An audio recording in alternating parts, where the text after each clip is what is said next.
Live Corners is a great new feature in Illustrator CC. Basically, the way it works is that it allows you to create rounded corners on any shapes you create in Illustrator.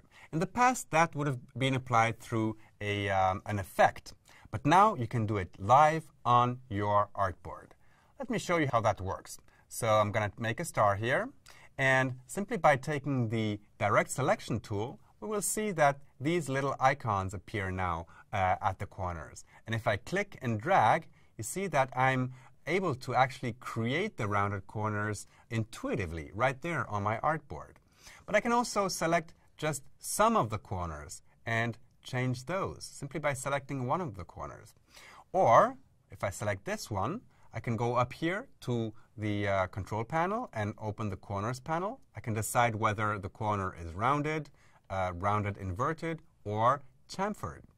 I can even go in here and change the radius if I want to be numerical, very precise around my rounded corners. I can also choose whether I want the corner to be absolute or relative roundness.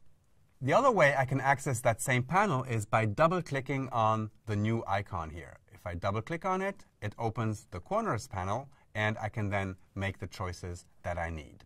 So as you can see, it's become much, much easier in Illustrator CC to create rounded corners.